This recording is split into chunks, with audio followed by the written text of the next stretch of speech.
감사합니다. 바로 강해 보시겠습니다. 23절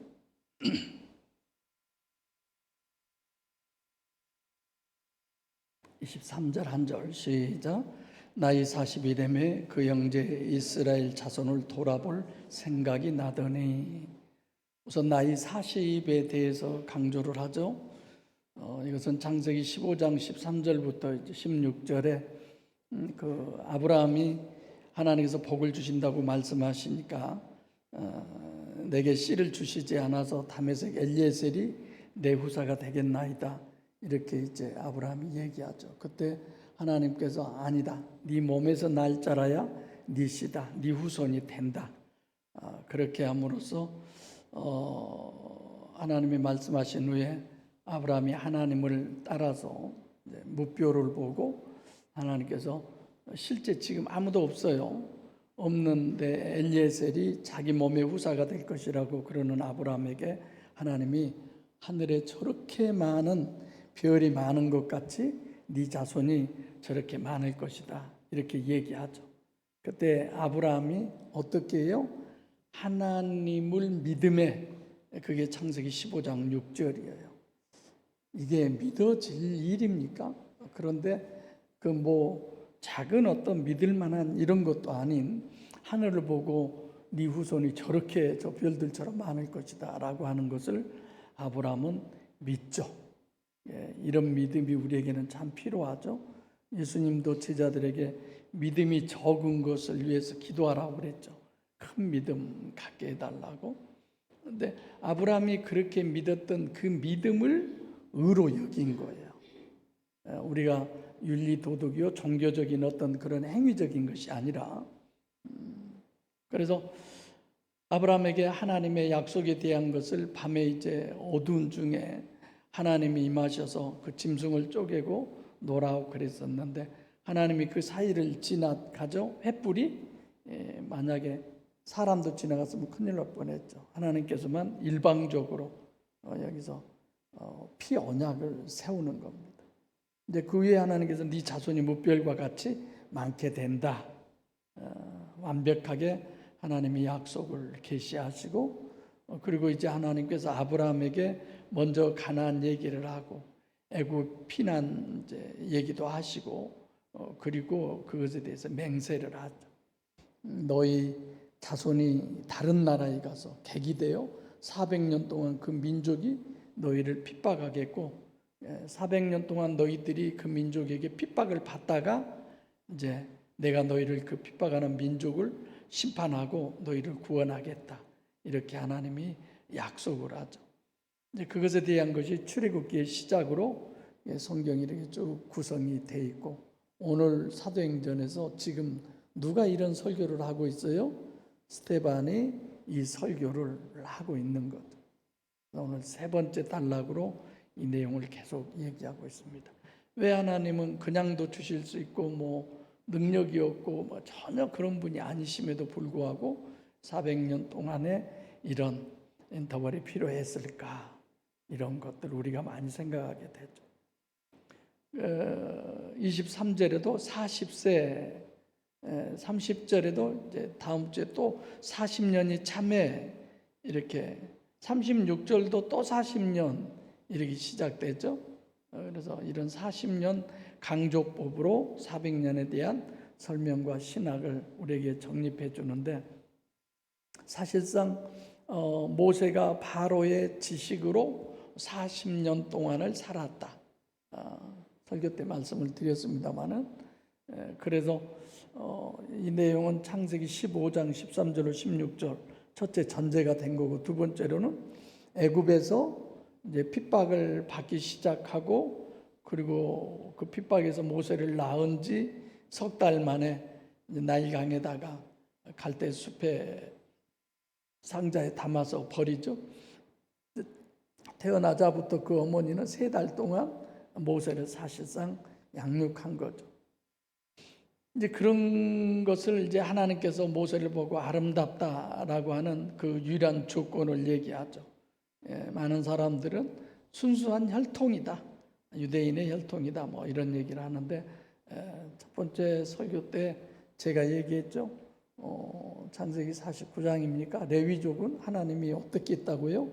저주까지 한 족속이죠. 다른 족속들은 축복받을 때 레위족은 저주를 받는, 저주받은 사람의 한 사람이었죠.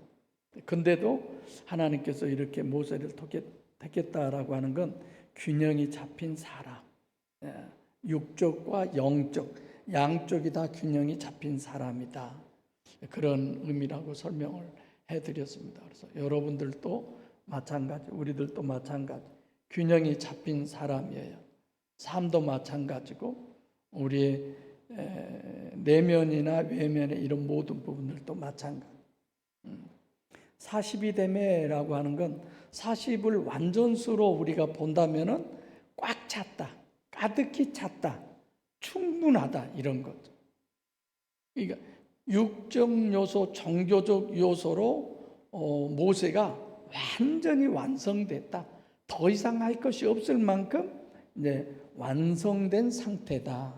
이렇게 우리가 생각하면 되겠습니다.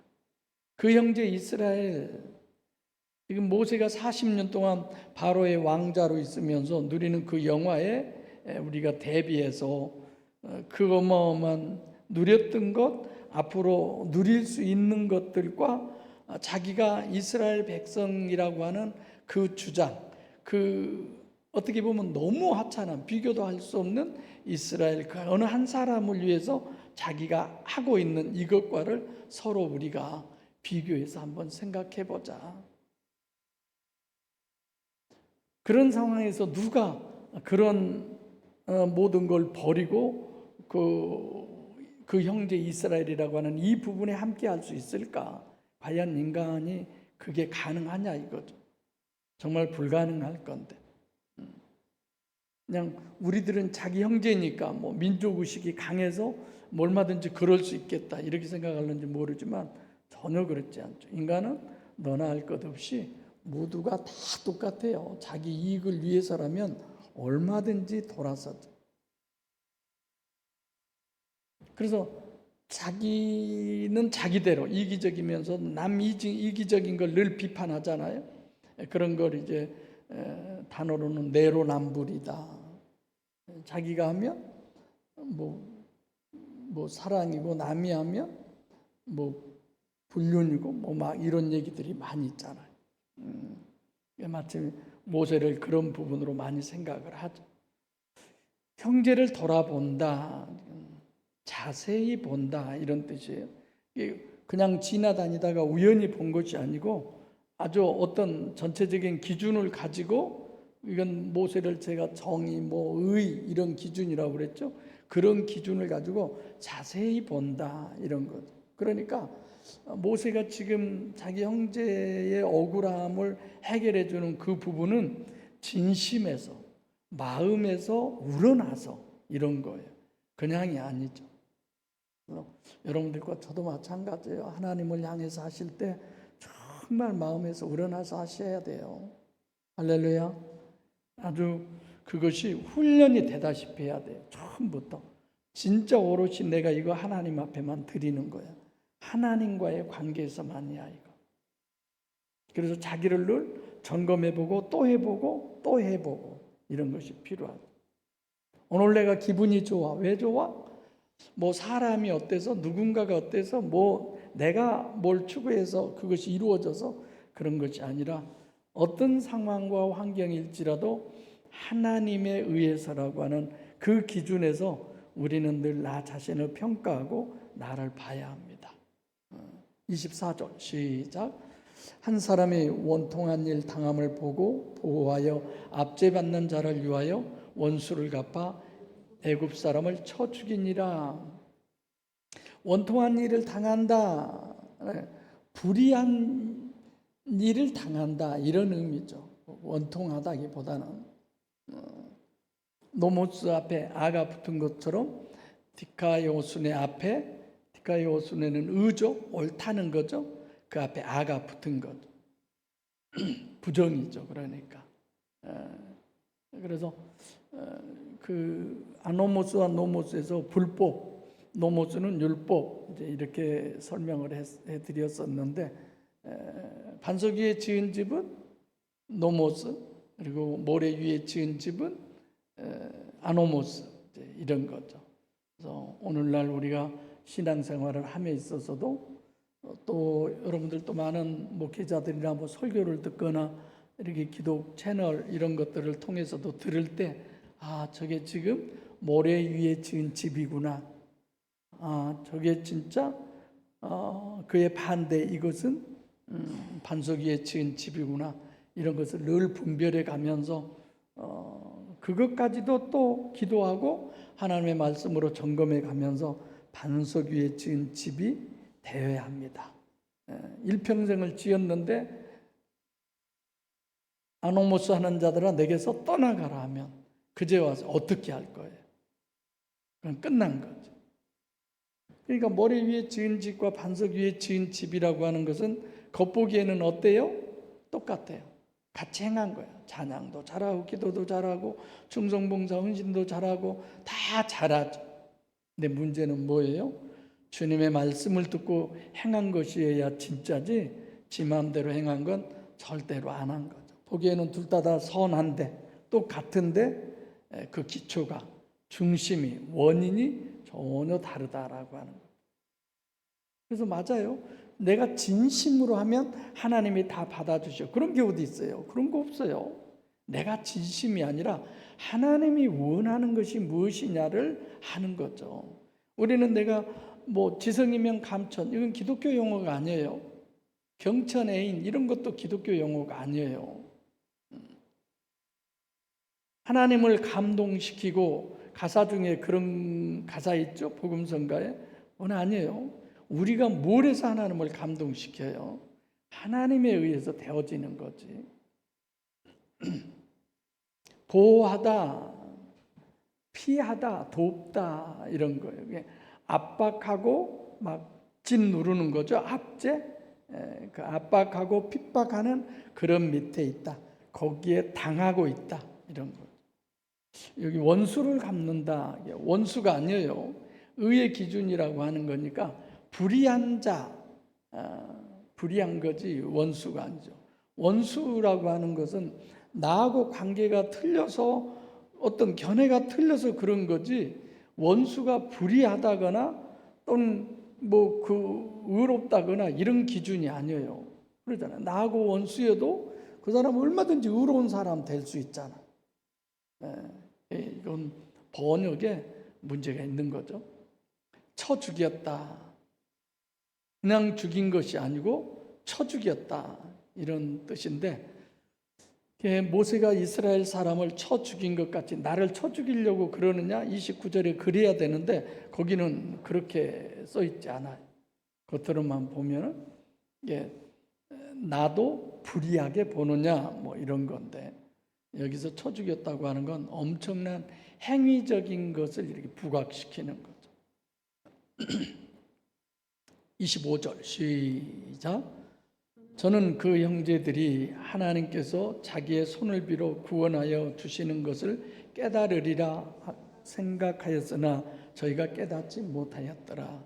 저는 그 형제들이 이 부분은 이제 모세가 자기가 하는 그 행위를 통해서 그런 거죠. 여기서도 하나님을 강조하는 거죠. 자기 손을 빌어서 하나님께서 디도미 자기를 구원자로 보내셨다. 지금 모세가 생각한 거예요. 손을 빌어 손을 통해서 자기 손을 통해서 구원자로 보내셨다. 구원 소절을 얘기하는 거죠. 우리가 수가 많고 적고가 그렇게 중요한 건 아니에요. 하나의 교회라고 하는 이 단체 속에서 여러분 한 사람 한 사람을 하나님께서 하나님의 손을 통해서 역사하고 이 교회를 이끌어가는 겁니다. 그렇게 되기를 우리가 위해서 늘 기도하셔야 돼요. 그게 신본이잖아. 하나님에 의해서 되어져 가는 거. 사람에 의해서 아무리 잘되고 대단할지라도 그거는 인본이죠. 하나님 인정하지 않는 불법을 행하는 자죠. 그러니까 모세는 하나님의 유일신의 구원론을 어떻게 이해하느냐면 유일신이 직접 구원하는 것으로 그렇게 이해하는 것이 아니고 불의한 자를 쳐 죽이는 것처럼 자기가 나서서 자기가 해야 돼. 내가 하니까 이렇게 되는 거야. 이렇게 생각을 하는 거죠. 유일신 종교적 구원관을 모세가 가지고 있죠. 그래서 유일신 구원은 바로 종교적 구원, 육체와 세상 구원, 공의가 하수와 같이 흐르는 유토피아, 이런 유일신관을 가지고 있는 게 모세예요. 지금 40세 된 이 상황에서 지금도 이스라엘 백성들이 메시아 대망 사상을 가지고 있잖아요.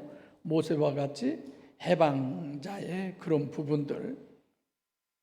그러니까 항상 여러분들과 저는 이게 법칙이에요. 노모스와 아노모스의 법칙을 항상 생각하셔야 돼요. 하나님의 법칙, 이건 성경이다. 우리가 성경이다 그러지만 성경도 어디에는 주여 주여 이름을 부르는 자마다 뭐 다 구원받을 것이 아니요 아버지의 뜻대로 행하는 자라야. 어디에는 주의 이름을 부르는 자는 구원을 얻으리라 또 이러고 막 상충되잖아. 이렇게 그러니까 항상 기준, 기본, 본질적인 부분을 잘 정립하셔서 이건 적용이구나, 이거는 원리를 얘기하는구나, 이런 것들을 우리가 생각을 하셔야죠. 그래서 모세는 지금 종교적 구원론을 가지고 그걸 깨달은 사람이에요. 그러니까 오늘날 다 교회도 그러죠. 뭐 선하고 의로워야 구원받는다, 이런 거잖아요. 근데 지금 하나님은 모세를 사용하기 위해서 어떤 존재로 만들어요? 살인자로 만들어요. 아주 나쁜 자로 만들어요. 그렇지 않으면 모세가 여기 떠나겠어요? 절대로 떠나지 않습니다. 하나님이 전능하셔서 그러면 하나님께서 선하고 의로운 사람이 목적이면 처음부터 선하고 의로운 사람으로 그렇게 설정해 놓으면 되잖아요. 아주 원죄라는 것은 아예 없도록. 그러니까 하나님은 원죄라는 것도 있고 그것에 대항한 우리 자신은 너무 연약하고 이렇게 하나님은 창조해 놓은 거예요. 그래서 사도 바울이 로마서 7장 24절에 오라 나는 공고한 사람이로다 이 사망에서 누가 나를 건져내랴. 인간의 자력, 자기 스스로 선하고 의롭게 되는 것은 아예 불가능하다. 아예 안 된다. 그래서 여러분들이 누구하고 비교를 할지라도 도찐 개찐 아시죠? 수년 전에 목포 가는 길에 도찐 개찐이라고 써져 있는가, 뭐라고 써져 있는가 그 얘기한 적이 있는데 그것 끝까지 따졌는가 모르겠네. 다 거기서 거기더라고요. 이 세상 사람들은 다. 요즘 이명철 목사님 못 오시죠? 거기서 예배 드려요. 형님하고 동생하고. 글쎄 형님이 드린가 모르겠어요. 그리고 또 그 스님 한 분도 오시고. 그래서 예배 잘 드리냐고 못 물어봤네. 오늘 또 예배 드린 줄 압니다만은 사람은 다 뭐 누구도 그렇고 뭐 저 사람도 이 사람도 다 저것이 내 모습이구나. 잘해도 나도 저렇게 할 수 있어. 못해도 나도 저럴 수 있어. 아멘. 다 똑같아요. 26절 시작. 이튿날 이스라엘 사람이 싸울 때에 모세가 와서 화목시키려 하여 가로되 너희는 형제라 어찌 서로 해하느냐 하니. 여기는 이제 이스라엘 사람이라는 말은 없는데 출애굽기에는 있어요. 이 내용이. 일반론 누구든지에게 얘기하는 거죠. 그러니까 뭐 주사랑교회 성도들아 이렇게 갖다 붙여도 괜찮죠. 서로 싸울 때 모세가 와서 이렇게 서로 싸우는 것도 이거 자체가 불의해요. 둘이 다 불의한 사람들이에요. 근데 서로 다른 사람이 하나가 되는, 그러니까 화목, 화평, 협상, 화목하라, 화해, 이제 이런 내용인데 화목시키려고 하면 이제 불의한 사람끼리의 화목이죠. 양쪽이 다 의로운 그런 건 아니죠. 그래서 모세가 지금 뭘 시도해요? 화목하게 하려고 시도해요. 근데 화목하게 하려고 시도를 했는데 뭐가 됩니까? 안 되죠. 뭐 주는 평화 뭐 이런 찬양도 있지만 화해, 화목, 평화, 지금 모세가 그런 걸 시도하는데 사무엘상 16장 7절에 보면 사람은 외모를 보거니와 나 여호와는 사람과 같지 않아 중심을 본다. 중심을 볼 수 없으니까 모세가 헛다리를 짚은 거야. 이게 큰 실수를 한 거죠. 지금 자기는 화목하겠다고 나선. 그러니까 바란스가 맞기 때문에 하나님께서 모세가 균형이 잡힌 그런 성품이기 때문에 모세를 택하셨는데 지금까지 그가 개발하고 발전하고 성숙한 모든 부분들은 어디 쪽만이다? 육체 쪽만이다. 그 두 사람의 중심을 모르니까 겉으로 보기에는 화목, 화평, 평화를 이루게 하려고 노력하는 것 같지만 완전히 큰 실수를 하고 있구나, 이런 거죠. 진짜 화목하려면 어디에서 화목해야 돼요? 마음에서 화목해야 돼요.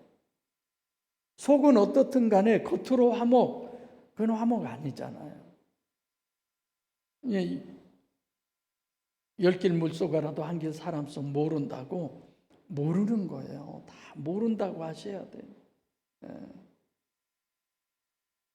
너희가 어떻게 서로 해야 하느냐, 이렇게 모세가 얘기하잖아요. 직역하면 왜 서로 불의를 행하느냐, 상대한테. 지금 모세는 뭘 기준으로 얘기해요? 의의 기준으로 얘기를 하는 거. 27절 시작. 그 동물을 해하는 사람이 모세를 밀띠려 가라되 누가 너로 관원과 재판장으로 우리 위에 세웠느냐. 그 동물을 해야 한다. 철저히 지금 본문은 의냐 아니냐 이걸 가지고 얘기하는 거죠. 상당히 격하게 싸웠나 봐요. 모세까지 그렇게 하는 거 보니까. 그 동무, 이건 이웃을 얘기하고, 모세를 밀들여 누가 너를 관원, 아르케죠, 높은 사람, 지배자와 재판장, 누가 너를 우리의 지배자나 재판장으로 세웠느냐, 이런 거죠. 그러니까 이렇게도 볼 수 있어요. 왜 우리가 하는 일에 네가 괜히 끼어들어서 네가 비판을 하느냐, 이런 거죠. 철저하게 본문은 종교의 어떤 본질, 선이냐 악이냐 의냐 죄냐, 종교론을 가지고 얘기하고 있습니다. 우리 위에 세웠다. 내가 그러면 네 밑에냐, 이런 거죠. 우리를 네가 지배하는 사람으로 우리가 너를 세웠느냐, 이런 거. 더 나아가서 네가 우리를 불의하게 보는데 그러면 네가 의냐, 이런 거예요. 너는 의롭냐? 의로워요, 안 의로워요? 이 사람이 알기에 지금 모세가 의로워요, 안 의로워요?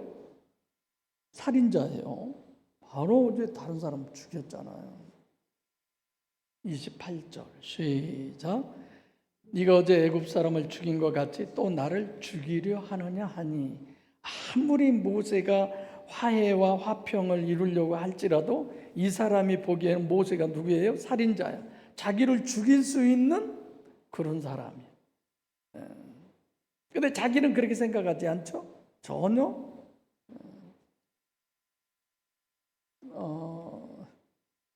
그래서 이런 부분을 통해서 보면 사람은 그래요. 자기를 유익되게 하는 건지 해되게 하는지를 잘 모르는 거죠. 아담과 하와의 에덴 동산의 사건 같은 경우도 마찬가지죠. 하나님은 자기들을 의롭게 하려고 영생을 소유하게 계속 유지하게 하려고 얘기하는데 그 말 안 듣잖아요. 마귀의 말을 듣잖아요. 그러니까 오히려 마귀가 그러는 거예요. 에이, 하나님이 너희들 지금 속이고 있어. 거기에 속지 마. 거짓말로 속이는 걸 마귀가 하죠. 그거 먹으면 하나님과 같이 돼. 먹어. 왜 안 먹어? 먹지. 이런 거죠. 어떻게 하나님과 같이 되느냐? 모세는 육적으로 하나님과 같이 된다는 생각을 했죠. 아담과 하와도 마찬가지죠. 많은 사람들이 그래요. 사회라든가 교회도 예외는 아니에요. 선악과가 목적이죠. 하나님한테 복 받아가지고 부자 되고 출세하고 그러죠. 잘 먹고 잘 입고 잘 살고. 이거 안 필요한 사람 누가 있어요? 다 필요하죠. 그러면서도 이거 정말 믿음으로 내가 하나님의 뜻을 따라 살아가는 데 있어서 손가락 빠는 한이 있어도 하나님이 먹여주셔. 나 살려주셔. 아니면 죽이든 어쩌든 나는 하나님의 뜻을 따를 거야. 이런 것을 우리가 늘 고민해야 되지 않을까요? 우리 스스로가 자랑할 건 아무것도 없다고 생각됩니다. 마지막 29절 시작. 모세가 이 말을 인하여 도주하여 미디안 땅에서 나그네 되어 거기서 아들 둘을 낳으니라. 이 말을 인하여 도주했다. 이 말은 유일신 종교는 왕자가 되는 것과 동시에 결국 이제 죽는 거죠. 철저하게 왕자의 모든 자리, 모든 권세, 모든 것을 다 끊어져 버린, 상실돼 버린.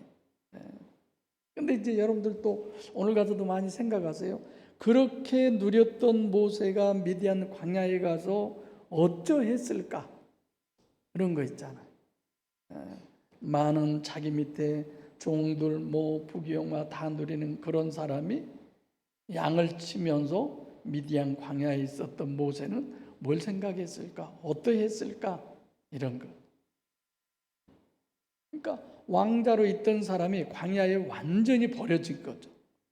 선악과가 뭐가 문제냐면 육적으로도 가서 예를 들어서 몸이 아프고 자꾸 뭐가 잘못되고 그러면 잘못됐구나 내가 그러기 쉽죠. 원죄라고 하는 건 어떤 거예요? 너무 좋은 거예요.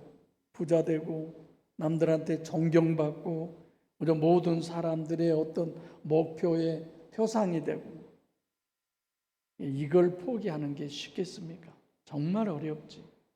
혹여나 그것에 문제가 올까 봐 불의한 일을 당해도 못 본 척, 모른 척 하고 그냥 지나갈 수 있는데 모세는 그런 게 아니잖아요. 그래서 하나님이 지금 모세를 어디로 끌고 가요? 광야로 가는 거야. 이런 게 모형론의 하나죠. 예수님을 어디로 끌고 가요? 광야로 가죠. 여러분들과 저도 광야에 가야 돼요. 할렐루야. 광야 가셔야 돼요. 너무 힘들어 정말 죽겠습니다. 이런 거 있잖아요. 모세가 광야에서 그러지 않았을까요? 우리 그런 얘기 하잖아요. 없는 사람이 많이 있게 되면 적응해서 살 수 있대요. 많은 걸 누리면서 사는 사람이 없어져 버리면 그 적응하기가 너무 힘들대요. 그런 말 있잖아요. 지금 모세가 그런 거잖아요. 어떤 상황과 여건과 환경 속에서도 감사할 수 있는 마음이 생기면 그 문제는 다 해결돼요. 그게 아니면 문제는 끝까지 남죠. 제가 광야로 가야 된다고 하는 얘기는 선악과를 포기하자는 얘기예요. 선악과를 포기하고 우리는 뭘로 채워야 돼요? 뭘로 채워야 돼요? 생명과로. 아담이 성경에는 안 나왔지만 늘 아담이 호시탐탐 뭐만 그렇게 노렸다고요? 어떻게 하면 내가 생명과를 따먹을까? 제가 이렇게만 해도 여러분 다 이해되시죠? 맞아요. 여러분들과 저에게 길에서 화해하라고 하는 말씀처럼 정말 한시라도 한순간이라도 빨리 생명과로 채우시는 그 은혜가 있으시길 바랍니다. 기도하겠습니다.